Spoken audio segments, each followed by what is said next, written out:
The cold was a constant companion. It seeped through the threadbare wool of her dress, a phantom lover with fingers of ice that traced the bones of her spine. Alara's hands were raw, chapped red from the lye soap and the endless, frigid water in her bucket. She scrubbed the great hall's flagstones. Her world shrunk to the spreading pool of gray slush and the ache in her lower back. This was her life, an existence measured in chores and chilblains. She was an omega, the lowest of the low in the Blackwood pack. A ghost who haunted the edges of pack life, visible only when someone needed a floor scrubbed or a pot scoured, or a target for their cruelty. Her parents had been healers, their hands gentle and their knowledge vast. But they had been exiled, accused of dabbling in forbidden magic after a sickness swept through the pack that they could not cure. They had been cast out into the frozen wilds, and Alara, just a child then, was left behind, a living reminder of their perceived failure, a curse blood. A polished boot suddenly kicked her bucket, sending a wave of icy, dirty water splashing over her legs. The shock of it was a sharp, biting pain that made her gasp. "Filth," a voice sneered from above. Lyra. Her voice was as sharp and unpleasant as her pointed features. Her father was the Alpha's beta, and she wore her status like a second skin, preening and cruel. "You're getting your stench all over the floor." Alara flinched but didn't look up. Looking up was an invitation for more. She bit down hard on her lip, tasting the coppery tang of blood. The metallic scent mingled with the sour stench of old ale and unwashed bodies that clung to the hall's timbers. "Look at me when I'm speaking to you, Omega," Lyra commanded, her boot nudging Alara's shoulder. It wasn't a hard push, but it was degrading, a reminder of her place. Slowly, Alara lifted her head. Lyra's eyes, small and dark, glittered with casual malice. Behind her, a few other pack members snickered. They were a pack, a family, and she was the dirt beneath their feet. "I'm sorry," she whispered, her voice hoarse from disuse. Lyra laughed, a short, ugly sound. "You're always sorry. It's all you are. A pathetic apology for a wolf. Now clean up your mess. The Alpha wants the hall spotless for the moot. Not that you'd know anything about that." With a final, contemptuous sniff, Lyra and her friends swept away, their laughter echoing in the vast, cold space. Alara stared at the spreading puddle, a fresh wave of despair washing over her. It was always like this, a constant, grinding humiliation that sought to wear her down to nothing. For a moment, she just knelt there, the freezing water soaking into her dress, the cold a familiar, miserable ache. But then something else stirred, a tiny, stubborn spark deep within her.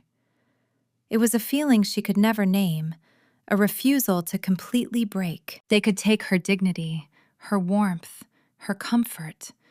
They could not have the very core of her. She gritted her teeth, the pain in her lip a grounding force. She would not cry. Not here. Not for them. Slowly, painfully, she righted the bucket. She took the sodden rag and began to sop up the spill, her movement stiff and mechanical. Just endure. Just survive. It was the only mantra she had ever known. One day, something had to change. It was a foolish, desperate hope, the kind that only the truly hopeless could afford. But it was hers.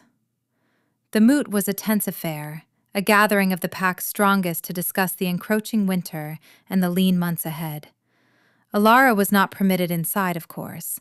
She was sent outside, into the teeth of a gathering storm, to fetch more firewood for the great hall's perpetually hungry hearth. It was a death sentence disguised as a chore. The wind was already howling, a mournful beast clawing at the eaves of the pack house.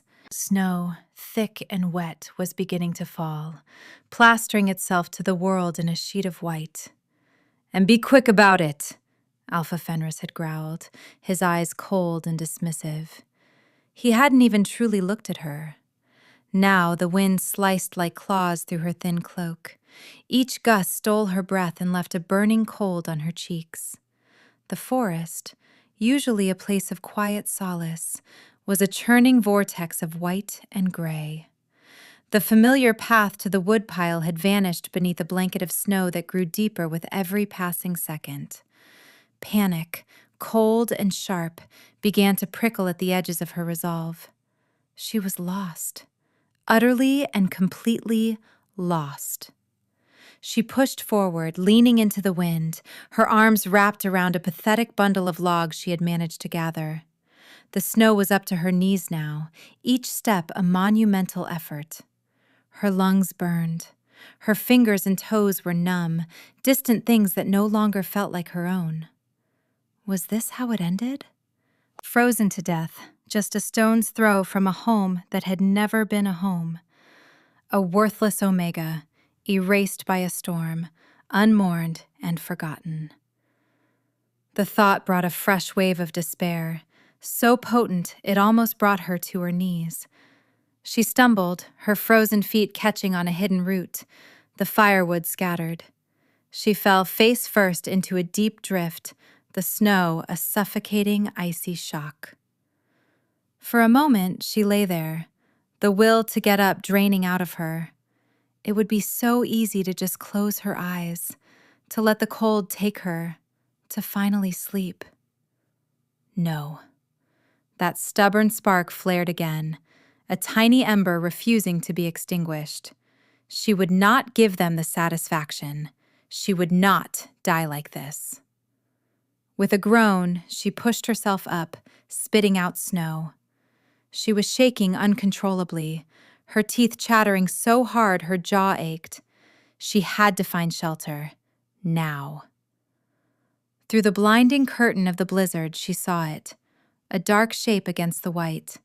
A rock outcropping, perhaps. A cave. Hope, sharp and desperate, surged through her. She staggered towards it, falling, rising, pushing onward. As she drew closer, she realized it was not just rock. There was a clearing, unnaturally still despite the raging storm. And in the center of that clearing, a battle.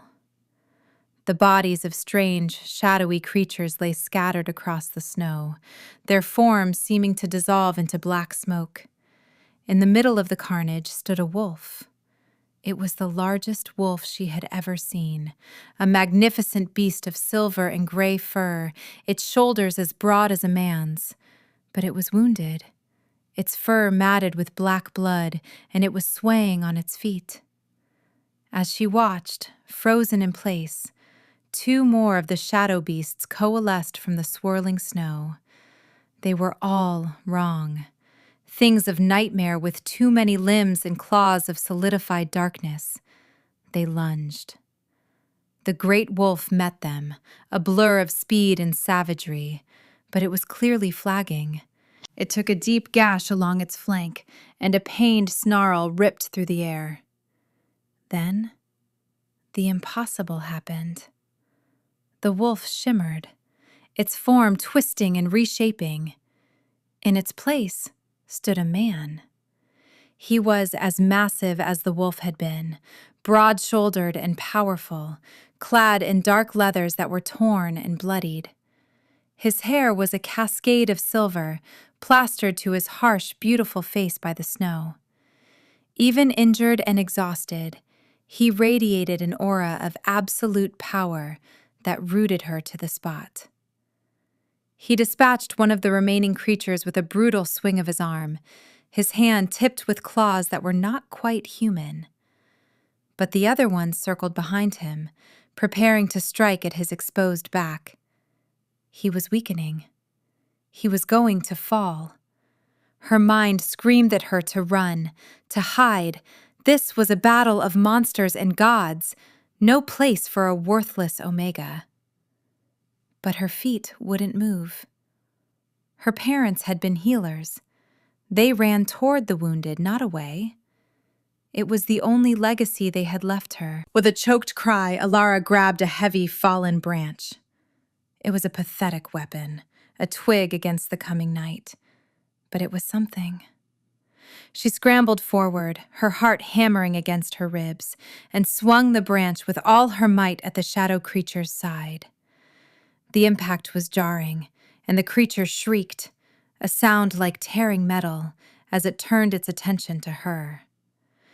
Its eyes were pits of cold, empty darkness. This was it. This was death. But her foolish, brave act had given the silver-haired man the opening he needed. He spun, his movements a blur, and drove his claws through the creature's chest. It dissolved into a final, silent puff of black smoke. The clearing fell silent, save for the howl of the wind. The man stood there for a moment, breathing heavily, his chest rising and falling. Then his legs gave out. He collapsed to his knees and then pitched forward into the snow. Alara stared, her makeshift club falling from her numb fingers. He was a predator, a killer, a being of immense power. But he was hurt. Badly. Caution warred with the ingrained instinct to help. Fear told her to flee. But the sight of him, so powerful and yet so vulnerable, lying bleeding in the snow, pulled at something deep inside her. He had saved her from the shadow beast. She took a hesitant step forward, then another. She knelt beside him, her own cold forgotten in the face of his stillness. His breathing was shallow. A deep, ugly wound in his side was welling with dark blood, staining the pure white snow a sickening black. Without thinking, she reached for the hem of her ragged dress. She tore a long strip of the worn fabric, her numb fingers clumsy. She had to stop the bleeding. It was the only thought in her head. She leaned over him, her heart a frantic drum against her ribs. She pressed the makeshift bandage against the wound on his side. The moment her skin touched his, the world ended. It was not a gentle ending. It was an explosion. A bolt of pure, white-hot lightning shot up her arm, straight into her chest, setting every nerve on fire. A roar filled her ears, the sound of 1,000 storms and 1,000 suns being born at once. Light, blinding and absolute, flashed behind her eyes. She cried out, a sound swallowed by the hurricane of sensation. It was pain, yes, a searing agony unlike anything she had ever known. But beneath the pain was something else, a connection. A resonance. It was as if a missing piece of her soul, a piece she never knew was gone, had just slammed back into place. An unbearable heat flared on the inside of her left wrist. It felt like a blacksmith's brand being pressed into her flesh. She snatched her hand back with a sob, cradling it to her chest. There, on her pale, cold skin, a mark was forming. Swirling lines of silver and gold light bloomed, coalescing into an intricate design. It was a snarling wolf's head, its eye a blazing sun. It glowed with an inner luminescence, a beacon against the gray twilight of the storm. What was happening to me? The man on the ground groaned, his head stirring. His eyes, which had been closed, snapped open. They were not normal eyes. They were molten gold, blazing with an impossible light, and they locked onto hers with a terrifying intensity. His gaze dropped from her face to the glowing mark on her wrist. A low growl rumbled in his chest, a sound of primal, absolute possession. In a movement too fast to follow, his hand shot out and clamped around her branded wrist. His grip was not painful, but it was unbreakable, an iron manacle. He stared at the mark, his golden eyes widening with a dawning, terrible awe. Then he looked back at her, and his harsh, beautiful face was transformed by an emotion she couldn't name. It was ancient and hungry, and full of a longing so profound it stole the air from her lungs. He pulled her closer, forcing her to lean over him. His voice, when he spoke, was a deep, gravelly rumble that vibrated through her bones, through the very core of her soul. Mine. The word was not a question. It was a statement of fact, a declaration, a claim. Terror, pure and undiluted, finally broke through the shock. This was magic, dark magic, the kind her parents were exiled for. This man, this creature, had done something to her. He had branded her, marked her as his. She tried to pull away, her body screaming to run, to escape, but his grip was absolute. "No," she whimpered, the sound pathetic in the wind. "Please." His expression softened fractionally, the blazing gold of his eyes gentling to a warm amber, but the possessiveness didn't fade. "I have you," he murmured, his voice softer now, but no less certain. "I finally have you." Then his strength gave out. His eyes fluttered closed, the golden light dimming. His grip on her wrist loosened, and his head fell back into the snow. He was unconscious. Alara was left kneeling in the snow, her wrist throbbing, the glowing mark a terrifying sigil on her skin. The storm raged around her, but it was nothing compared to the tempest inside her. She was trapped, bound to a terrifying stranger who called her his. A confusing, unwelcome warmth spread from the mark, a strange sense of rightness that her terrified mind rebelled against. Her instinct was still to flee, to run until her lungs burst, but she couldn't. She looked down at his still form, at the blood still sluggishly seeping from his wounds. If she left him, he would die. And for a reason she could not comprehend, a reason that defied all logic and self-preservation, the thought of his death was unbearable. With a shuddering breath, she tore another strip from her ruined dress. Her fear was a living thing, a cold snake coiled in her stomach. But another feeling was there too, a nascent, terrifying protectiveness. Cursing her own foolish heart, she went back to tending his wounds. They were not alone for long. Through the blizzard, she heard the sound of crunching snow, of heavy footfalls approaching fast. She scrambled back from the unconscious man, her heart leaping into her throat. More shadow beasts? Figures emerged from the swirling white, but they were not monsters. They were men, 6 of them, all built on the same massive scale as the stranger. They were clad in dark, functional armor, and they moved with the silent, predatory grace of wolves. When they saw the scene in the clearing, the dead shadow creatures, their fallen leader, and her, they drew their weapons, their eyes glowing with a faint, silvery light. One of them, a man with a grim, scarred face, took a step forward. "Step away from the king," he commanded, his voice a low growl. King? The word echoed in her mind. She scrambled backward, falling into the snow, holding up her hands in a gesture of surrender. I was helping him," she stammered. The scarred man's eyes narrowed in suspicion. He and another warrior knelt beside the man they called King, their movements efficient and practiced. "He's alive," one of them reported. "Badly wounded. The venom of the Umbra is in him." The scarred one looked at her, his gaze sweeping over her ragged clothes, her thin frame. He saw a nobody, an Omega. His expression was one of pure dismissal. "What are you doing here, girl? How are you involved in this?" Before she could answer, the warrior checking the king's wounds let out a sharp hiss. "Kaelin, look."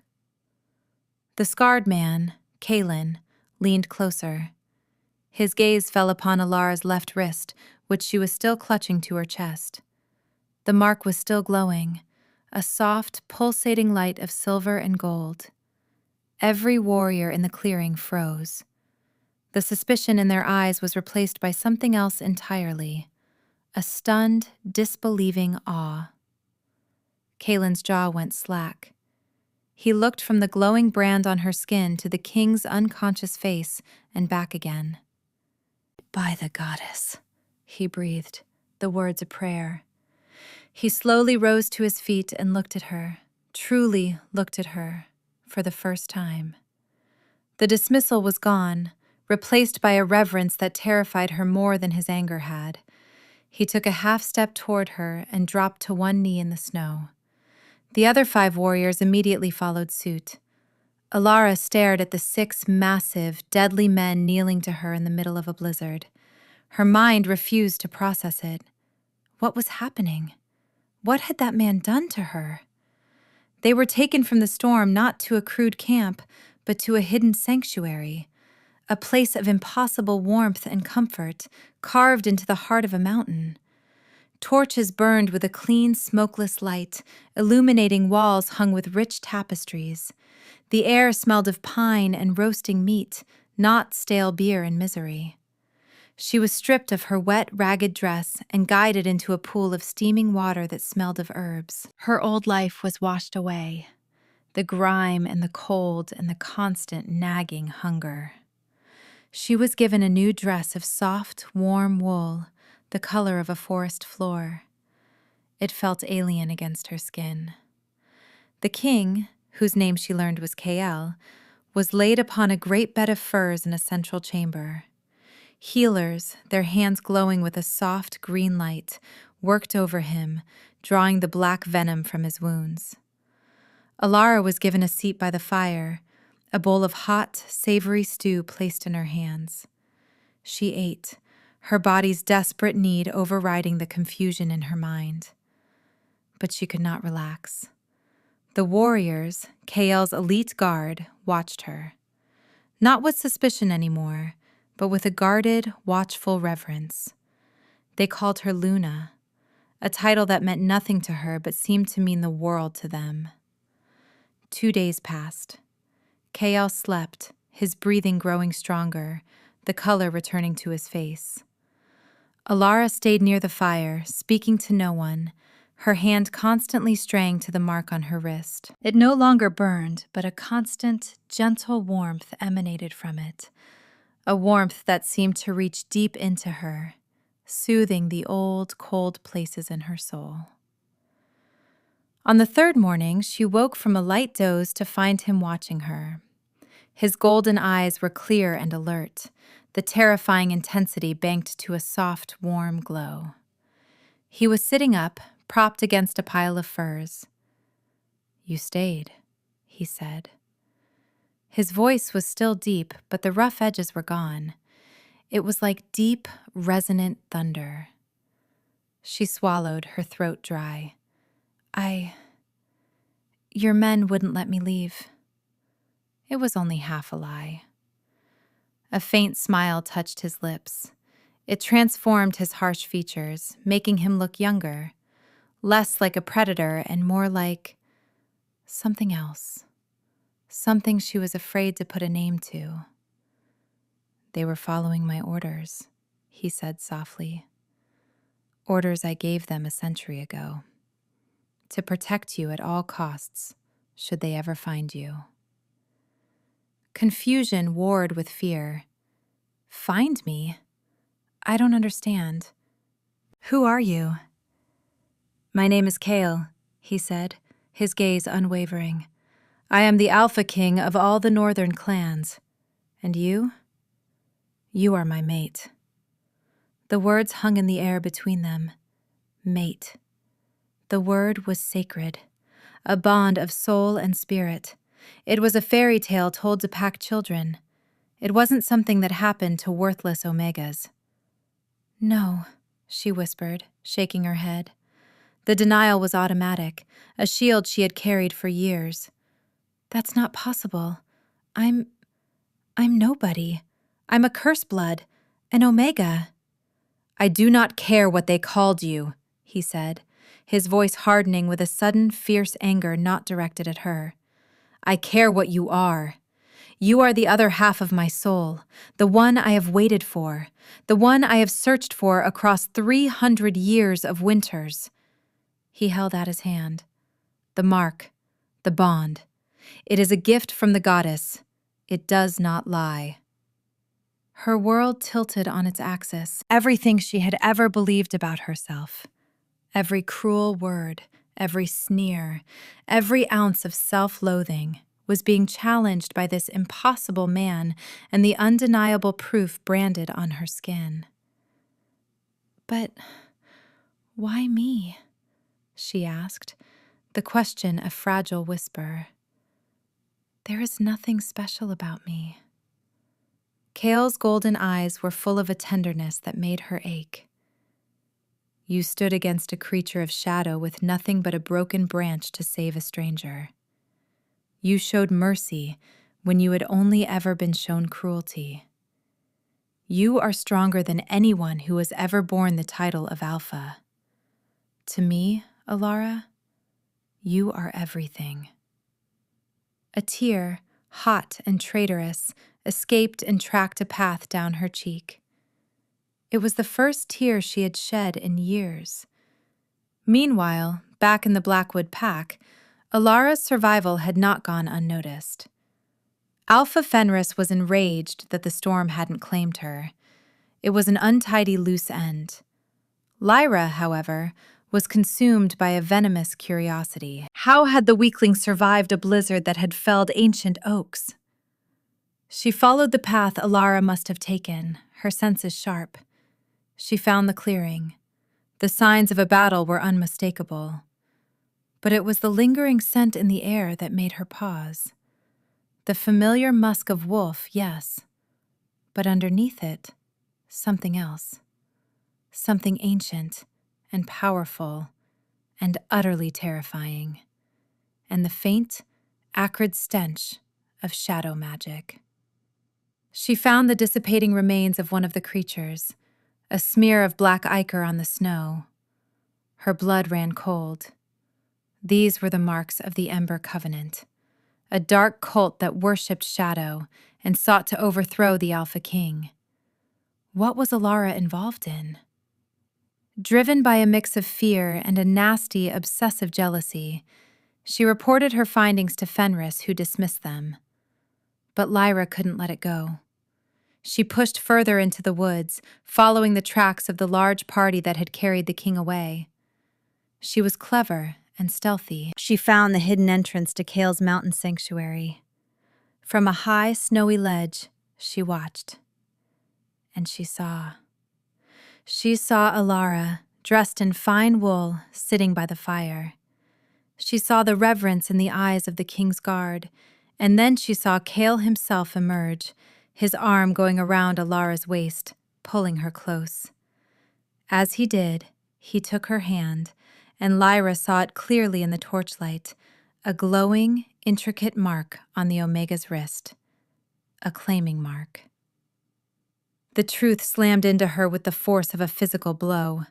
The worthless, filthy Omega was the fated mate of the Alpha King. A sick, twisted knot of jealousy and rage formed in her gut. Everything Alara had, Lyra had coveted. Status, power, a mate of consequence. And now, the ultimate prize had fallen into the lap of the one person she despised most. But as the rage cooled, a sly, cunning thought took its place. An Omega was still an Omega. Weak, useless, a tool. The king might value her, but the Ember Covenant would see her as a vulnerability, a lever to use against their greatest enemy. Lyra smiled, a thin, cruel twisting of her lips. She finally had a way to be rid of Alara for good, and perhaps gain the favor of a new, darker power in the process. Slipping back into the shadows, she made her way to a place where whispers could be traded for dark promises. The next few days were a strange, dreamlike haze for Alara. Kale was endlessly patient, slowly coaxing her out of the shell she had lived in for so long. He taught her that the bond was a two-way street, a current of emotion and thought that flowed between them. When she was afraid, he felt it, and would appear at her side, his presence a solid, calming anchor. He showed her kindness she had never imagined.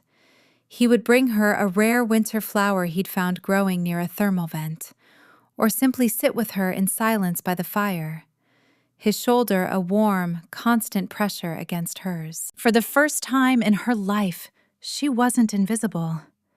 She was seen. One evening, as she was changing into the simple sleeping shift they provided, he entered their shared chambers. She instinctively turned to hide the scarred landscape of her back. The old, pale lines from Fenris's switch, a punishment for a dropped platter years ago, were a map of her shame. He saw her movement. His face, which had been soft, hardened into a mask of cold fury. "Who did that to you?" he asked, his voice dangerously quiet. She trembled. "It was a long time ago. It doesn't matter." "It matters to me," he said, and the power rolling off him made the very air crackle. He crossed the room in 2 strides. She flinched, expecting anger, a blow. It was the only reaction she knew. Instead, his touch was impossibly gentle. He turned her around, his fingers tracing the raised line of a particularly vicious scar near her shoulder blade.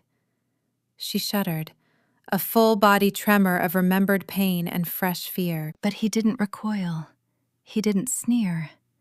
He leaned down, his silver hair brushing against her skin, and he pressed a soft, warm kiss directly onto the center of the scar. The touch was not one of pity, but of reverence, of anger at her pain and a promise of future safety. It sent a jolt of pure, healing warmth through her, a heat that had nothing to do with the bond and everything to do with the man himself. In that moment, a tiny, fragile seed of trust began to sprout in the barren soil of her heart. This could be real. She could be safe. She could be loved. It was that fragile hope that made what happened next so devastating. She was walking along a high balcony carved from the rock, looking out at the endless sea of snow-dusted pines below. For the first time, the cold didn't seem hostile. It was just quiet, peaceful. Then the shadows deepened unnaturally.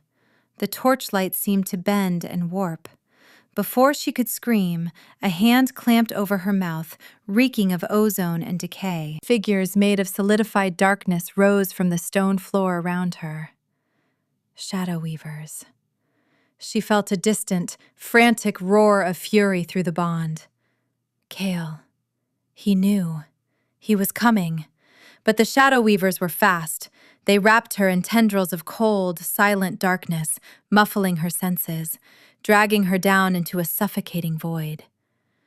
The world dissolved and then reformed. She was no longer in the warm mountain sanctuary. She was in a place of cold stone and damp chill. A dungeon. A fortress of black, volcanic rock that seemed to drink the light. Rough hands dragged her forward. They slammed heavy, cold cuffs around her wrists. The metal was dull and gray. Silver. The moment the silver touched her skin, agony erupted. It was a vicious, burning cold that sank into her bones, a direct counter to the warmth of the bond. The connection to Kale, which had become a constant, comforting presence, was stretched thin, distorted into a high, keening whine of pain in the back of her mind. It felt like her soul was being torn in half. She cried out, collapsing to her knees as the pain overwhelmed her. Her own mark, which had glowed so brightly, was now dim and flickering, the silver of the cuff seeming to poison it. The bond is a weakness, little mouse, not a strength. The voice was smooth, cultured, and utterly chilling. A figure emerged from the gloom. He was tall and unnaturally thin, dressed in robes the color of a starless night. His face was gaunt but handsome, with eyes that held no light at all, just endless, hungry, black pits. This was not Lyra's petty cruelty. This was ancient, absolute evil. "My name is Malachor," he said, circling her like a shark. "And you are the key I have been searching for." The word, key, sent a fresh wave of despair through her. She was back to being an object, a thing. "Kael believes his power comes from the land, from his lineage," Malachor continued, his voice a condescending lecture. "He is a fool. His true power, the heart of it, is drawn from the light of the soul. And now he has helpfully tied his soul to yours." He gestured to her, a faint, cruel smile on his lips. "You, my dear, are a vessel of pure light, untainted, an empty channel. Through you, I will drain him. I will pull the very life from him, sever his bond with this world, and take his throne. The Ember Covenant will finally have its king." Every word was a hammer blow, reinforcing all her deepest fears about herself. She was nothing, a conduit, a tool for his destruction. The fragile hope she had dared to feel shattered into a million pieces. The pain from the silver, the agony of the stretched bond, the crushing weight of his words. It was too much. She slumped forward, defeated. The world was gray and cold again. It had always been gray and cold. The warmth had been a lie, a dream. Darkness threatened to claim her. She was so tired. The pain was so great. It would be so easy to let go. But then, through the agony, through the silver's poison, she felt it. A tiny, desperate pulse. A flicker of gold in the overwhelming darkness. "Alara." The voice was not in her ears but in her soul. It was faint, strained, full of its own agony, but it was there. It was Kael. "Hold on," the voice pleaded, a thread of warmth across an impossible distance. "Just hold on. I feel you. I am coming." The thread was thin, but it was real. He was fighting for her. He was suffering with her. She was not alone in the darkness. Tears of pain and a new, fierce determination tracked through the grime on her face. She would not be Malachor's key. She would not be the weapon that destroyed the only person who had ever looked at her and seen someone of worth. She lifted her head, her eyes meeting Malachor's empty gaze. "He will kill you," she whispered, her voice raw. Malachor laughed, a dry, rustling sound. "Let him try." He turned and swept from the room, leaving her chained in the suffocating dark, clinging to a single thread of golden hope. The ritual began at what felt like midnight. Alara was dragged from the cell to a vast cavernous chamber. The air was thick with the scent of ozone and something else, something metallic and foul. In the center of the chamber was a great obsidian altar, carved with jagged, unsettling runes that seemed to writhe in the torchlight. She was forced onto the cold stone, her arms and legs chained to the altar. The silver cuffs on her wrists felt like they were burning her down to the bone. Malachor stood before her, his black robes seeming to drink the light from the room. His shadow weavers, a dozen of them, formed a circle around the altar, their chanting a low, guttural drone that vibrated in her teeth. The moon is dark. The king is far from his source. The vessel is prepared, Malachor intoned, raising a gnarled obsidian knife. Let the siphoning begin! He didn't cut her. He didn't need to. He placed the tip of the knife on the altar, and the runes flared with a sickly purple light. A terrible, pulling sensation started in her chest. It was an invisible vacuum, sucking the very life force out of her. She could feel her energy, her warmth, her spirit being drawn into the altar, and through the bond, she could feel Cale. She felt a sudden, sharp intake of breath hundreds of miles away. She felt his strength begin to waver, pulled away from him, through her, and into Malachor's profane ritual. She was killing him. No! She screamed, struggling against her chains. It was useless. The pulling intensified. Black spots danced in her vision. It was then that the northern wall of the chamber exploded inward. Stone and dust erupted into the room in a deafening blast. Through the settling rubble, a figure emerged, and he was a storm given form. Cale. He was no longer the gentle, patient man from the mountain sanctuary. He was the Alpha King in his wrath. His eyes were not gold, but blazing silver fire. His teeth were elongated into fangs, and claws tipped his fingers. A guttural, world-shaking roar of pure fury tore from his throat, a sound that promised death to all who stood before him. Behind him, his elite guard poured into the chamber, their own transformations partial, their eyes glowing, their howls joining his. The battle was instant and absolute. The king's warriors, beings of flesh and fury, crashed into the silent, ephemeral forms of the shadow weavers. Cale's eyes found her on the altar. The rage in his face was momentarily eclipsed by a flash of pure agony. He started toward her, a silver blur of motion. Alara! But Malachor was ready. He gestured, and a wall of solidified shadow rose from the floor, blocking Cale's path. You will watch, little king, Malachor hissed, his voice echoing with newfound power from the energy he was draining. You will watch as I take everything from you. Cale smashed into the shadow wall, his claws tearing great gouges in it, but it held. His warriors were locked in a desperate battle with the shadow weavers, who could melt and reform, their attacks silent and deadly. On the altar, Alara was fading. The world was turning gray. She could feel Cale's strength failing as hers did. He was being weakened, distracted. Malachor was toying with him. Malachor laughed, reveling in his power. He turned his back on Alara, confident in her helplessness, and strode toward the struggling king.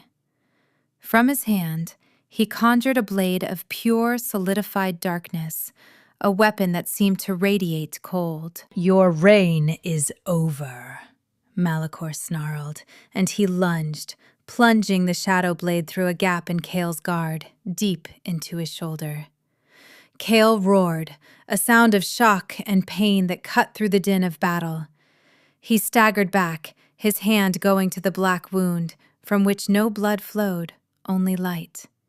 His own life force was leaking away, and seeing him hurt, hearing that sound, something inside Alara broke.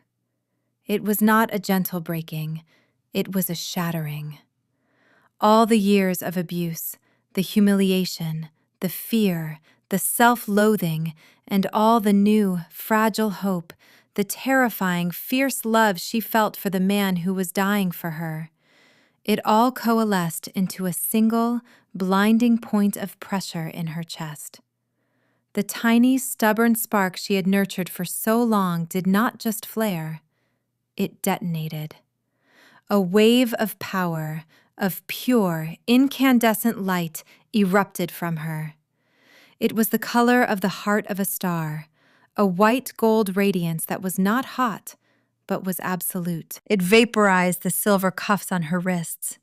It shattered the stone altar into dust. It blasted outward in a silent, unstoppable nova. The shadow weavers, creatures of darkness, screamed as the light hit them. They didn't burn. They simply ceased to exist, their forms dissolving like mist in the morning sun. The entire chamber was flooded with her power, her pain, her rage, her love. The light receded, coalescing back into her, leaving her standing in the wreckage of the altar, her simple shift glowing, her eyes blazing with the same white gold fire. The chains lay in melted puddles at her feet. Malachor had been thrown back by the blast. He stared at her, his composure finally broken, his face a mask of disbelief and fear. What are you?" he stammered, scrambling to his feet. She took a step forward, the stone cracking under her bare feet. The pain and weakness were gone, replaced by a power that hummed in her very bones. She felt Cale, his pain easing as her light washed over him, knitting his wound closed. She met Malachor's gaze, and for the first time in her life, she did not feel worthless. She felt infinite. "I am not a key," she said, and her voice did not whisper. It rang with the clarity of a bell and the authority of a queen. "I am not a vessel." She raised her hand, and light gathered in her palm, a miniature swirling sun. "I am his," she declared, her voice rising, a vow and a war cry. "And he is mine." She thrust her hand forward. A focused beam of pure, concentrated light shot across the room and struck Malachor square in the chest. He shrieked, but it was not a cry of physical pain. The light wasn't destroying his body. It was severing his connection to the shadows. It was scouring his soul clean of the dark power he had hoarded for centuries. He collapsed, his robes of night turning to simple gray cloth. The black pits of his eyes flickered and became the ordinary, terrified eyes of a mortal man. He was just a man now, ambitious, cruel, and utterly powerless. The last of Cale's warriors dispatched him with a swift, brutal efficiency. Silence fell over the ruined chamber. The immense power that had flooded Alara's system receded as quickly as it had come, leaving a profound, bone-deep exhaustion in its wake. The light in her eyes faded. Her knees buckled. She was falling. But she never hit the ground. Cale was there, catching her, sweeping her up into his arms as if she weighed nothing. He buried his face in her hair, and his whole body trembled. He held her with a desperate, crushing force, as if he was afraid she might dissolve into light and vanish forever. "You saved me," he whispered into her hair, his voice thick with awe and raw emotion. She leaned her head against his chest, her own strength gone. She could feel the steady, powerful beat of his heart. She could feel the warmth of the bond, no longer stretched and painful, but flowing between them, a river of light and relief. "We saved each other," she murmured, and for the first time, she truly believed it. He pulled back slightly to look at her, his golden eyes luminous with unshed tears. He looked at her not as a king looks at a subject, but as a man looks at a miracle. He gently took her left hand, turning it over. The claiming mark on her wrist, which had been so dim, now pulsed with a brilliant, steady light. It was a beacon of silver and gold. As he held her hand, a strange heat bloomed on his own chest, directly over his heart. He unlaced the front of his leather tunic. There, burning itself into his skin, was a matching mark, a sun, its rays intertwining with the silhouette of a wolf, a mirror image of her own. The bond was no longer a one-sided claim. It was a seal, a union, freely given, and now freely returned. He lowered his head and pressed a lingering, reverent kiss to the mark on her wrist.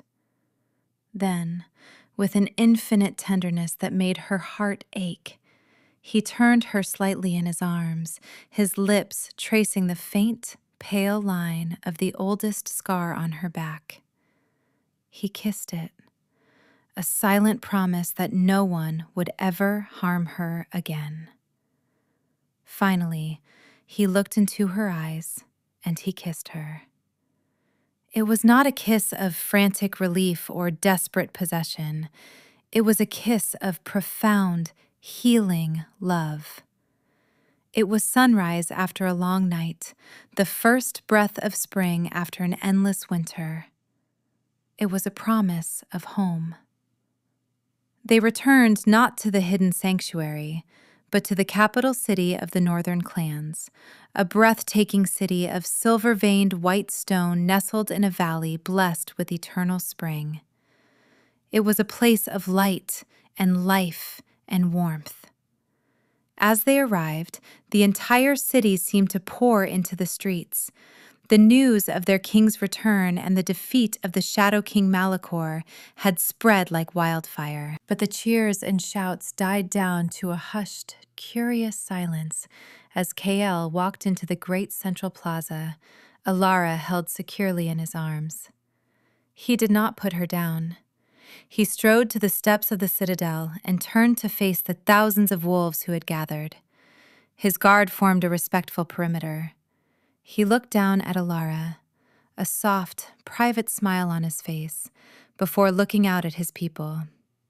His voice, when he spoke, needed no magic to carry. It was filled with a power and a joy that reached every corner of the plaza. "For centuries, our kingdom has had only a king," he declared, his voice ringing against the stone. "Our heart has been incomplete. Today, that changes." He gently set Alara on her feet, but kept her hand firmly in his, raising it for all to see. The twin marks on their skins seemed to pulse with a soft, unified light. "This is Alara," he proclaimed, his voice thick with pride and love. "She is the light that answered the darkness. She is the courage that faced down despair. She is my soul, my mate." He paused, his golden eyes sweeping over the crowd, daring a single one of them to object. Not a soul moved. They stared at Alara, at the quiet strength in her stance, at the faint, residual light that seemed to cling to her. They saw the unadulterated happiness on their ancient king's face. "She is your queen." For a heartbeat, there was silence. Then, one of the scarred warriors from the king's own guard, Kalen, drew his blade, held it aloft, and roared. The sound was picked up by another and another, until the entire plaza erupted in a deafening, joyous ovation of howls and cheers and the ringing of steel on shields. They were not cheering for an Omega or a stranger. They were cheering for their queen. Later, in the quiet of the royal chambers, the sheer scale of it all threatened to overwhelm her. The room was larger than the entire Blackwood pack house, with a balcony that overlooked the glittering city. A fire crackled in the hearth, chasing away the last of the phantom chill that had clung to her for years. She stood by the balcony, wrapping her arms around herself, a familiar, protective gesture. The self-doubt was not gone entirely. It was a quiet, insidious whisper in the back of her mind. "You don't belong here. You're just an Omega in a pretty dress. They will all find out you're worthless." strong arms wrapped around her from behind. A solid, warm chest pressed against her back. Kale rested his chin on her shoulder, his own arms covering hers, holding her hands. "You are thinking too loud," he murmured into her ear, his breath warm. She gave a shaky laugh. "Is that another one of our bond's tricks?" "I do not need the bond to know when my mate feels like she is on the edge of a cliff," he said softly. He turned her in his arms, his hands framing her face, his golden eyes searching hers. "This is real, Ilara. You are real." He traced the claiming mark on her wrist with his thumb. "This is not a cage. It is a key. It did not make you powerful. It unlocked the power that was always inside you." He leaned in, his forehead resting against hers. "You are not worthless. You were a diamond in the mud, and they were too blind to see you shine." His words were a soothing balm on the old wounds of her soul. She looked up at him, at this ancient, powerful king who looked at her as if she were the most precious thing in the universe. The whispers of doubt finally fell silent, defeated by the simple, profound truth in his gaze. She reached up, her hand cupping his jaw, her fingers tangling in his silver hair. "And you?" she asked softly. "Are you happy?" His smile was like the sunrise. "I have been alone for longer than your people's histories. I was a king of a silent kingdom, a heart with a missing half. Now." He took her hand and pressed it over his chest, right over the new mark on his skin. She could feel his heart beating, strong and steady, beneath her palm. "Now I am whole." She leaned in and kissed him, a soft, sure kiss of her own. It was a kiss of acceptance, of promise, of a future she had never dared to dream of. As he held her, the city lights twinkling below them like a fallen constellation, she looked around the warm, safe room. She felt the strength of his arms, the steady thrum of the bond, the quiet peace that was finally settling in her own soul. The question that had haunted her for so long, "What is happening to me?" was gone. In its place was a simple, breathtaking realization. I am home.